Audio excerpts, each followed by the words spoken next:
You've probably heard about the power of positive thinking and how your thoughts shape your reality. However, did you know that there are two distinct ways you perceive any situation? This isn't about positive or negative thinking, but rather how you think while you are thinking positively or negatively. In this episode, I'm introducing a crucial NLP technique that helps you become more aware of your thought patterns. This technique enhances your ability to visualize your goals and significantly boost your imagination. If you're looking to radically improve your thinking, it's definitely worth your time. It's all coming up, so stick around.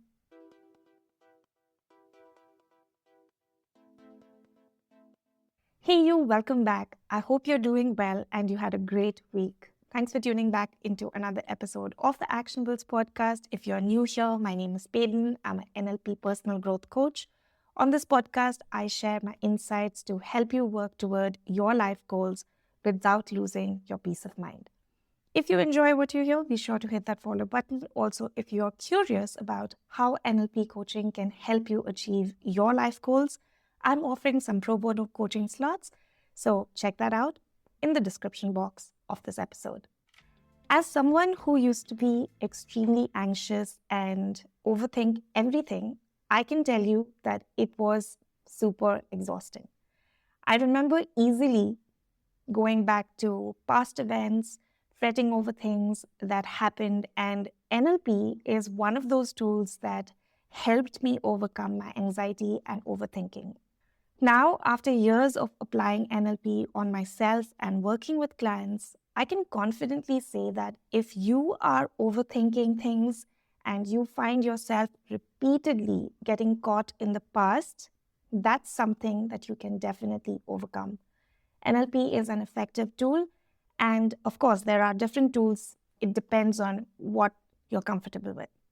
I remember when I was in my 20s working in advertising, I used to overthink a lot and it caused severe anxiety.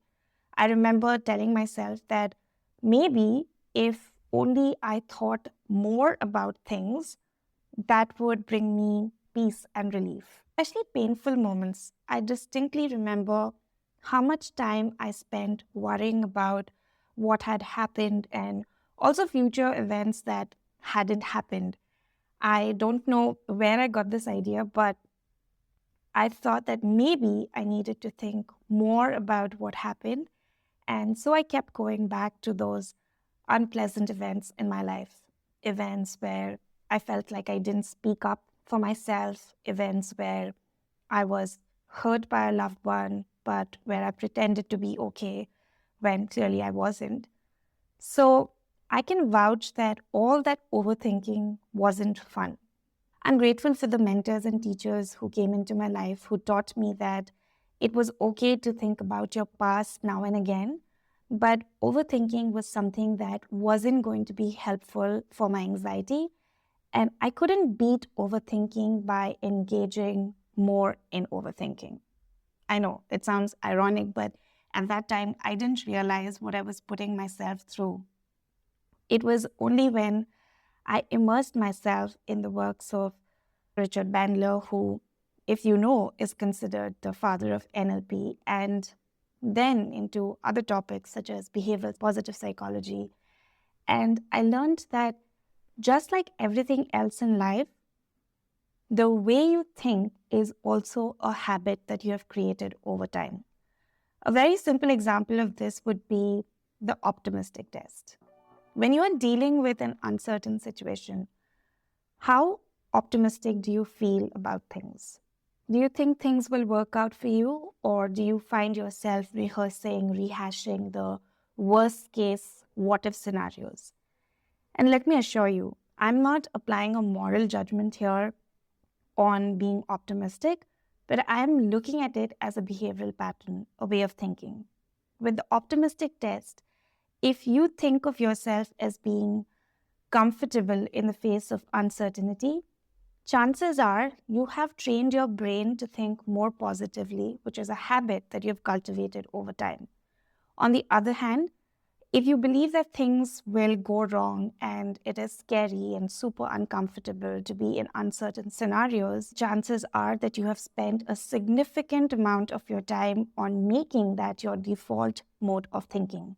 I want to highlight here that, of course, there may be several other factors at play, but for the sake of staying on topic, the way you and I think primarily can be argued that all of us lean towards either being optimistic or pessimistic about things. Now, how does all this relate to what we are talking about today? I told you at the beginning that it's not whether you are being positive or negative in thinking alone, but how.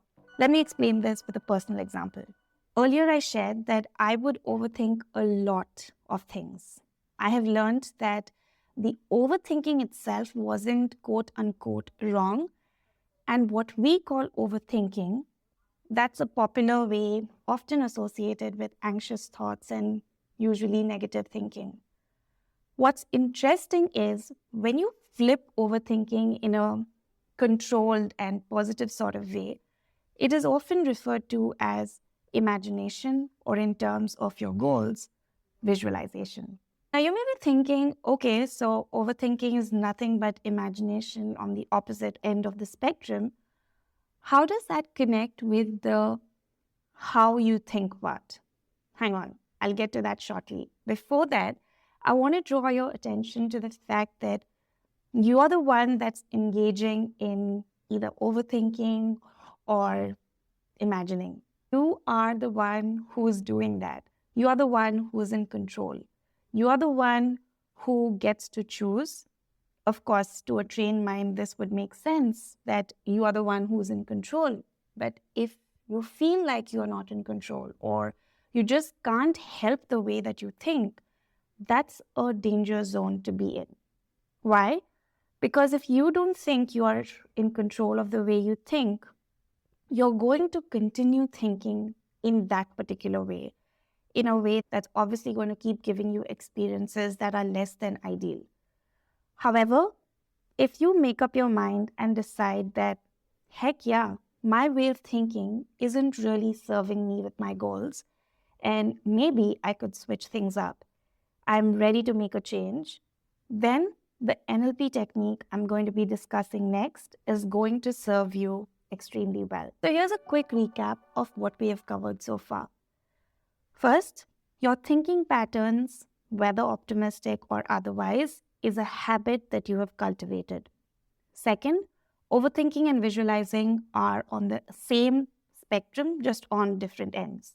And third, you're the one who's in control, or at least should be in control of your thinking. With these in mind, let's get into the NLP technique. In NLP, there is a type of controlled temporary technique which is used to gain perspective of any given situation.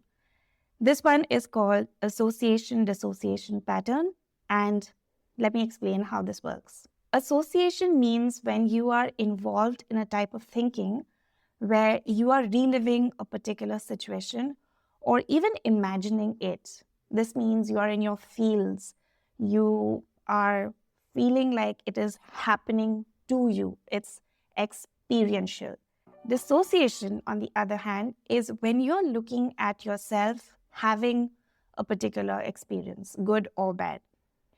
So how does this work? When do you use association or dissociation? When you are experiencing or remembering something pleasant, I highly suggest to be more associated. And when do you be more dissociated? When you are thinking unpleasant memories or experiences. Here's what is extremely interesting. A lot of people use this concept knowingly or unknowingly in a way that doesn't serve them. People re-experience unpleasant memories and events in an associated way with all the yucky and unpleasant feelings. They remember pleasant events as if it were a movie without relating to those good feelings, and for the unpleasant events, they insert themselves back in those painful moments. For example, when you keep thinking of the unpleasant experiences that you've had, that breakup, that promotion you didn't get, someone's harsh words. You keep reliving those moments with such intensity. What you're doing is you're deeply associating yourself with those unpleasant and unhealthy experiences. And you have to stop because it is not going to help you. If anything, it's hurting you and keeping you stuck. It's like you keep rewatching a horrible movie that makes you feel disgusted every time you watch it. The only difference is not just by watching the movie, you feel like all those horrible things are happening to you. The question is, why do you keep putting yourself through all those painful memories over and over again? Instead, you can choose to create a new movie where you get to write the script, where you get to act, and you get to direct the whole thing. You have all the creative control. You get to feel what you want to feel. You get to fully experience the movie as if you were in it and it were happening to you directly. In such a scenario, you'll undoubtedly feel great. And the more you do this, the more detail you get to add each and every time. The bigger your movie gets, the brighter and more creative, and it makes you feel incredible. And you guessed it, when you feel incredible, working on your goals just feels simpler. Now, obviously, if you want to not make yourself miserable, it's better to use associating yourself in scenarios that you want to relive or imagine for the first time, also called as visualization. For past yucky experiences, you want to think of those events in a separate or in a third person sort of a way, where you see yourself having had that experiences that you didn't want, but you are seeing it from a distance.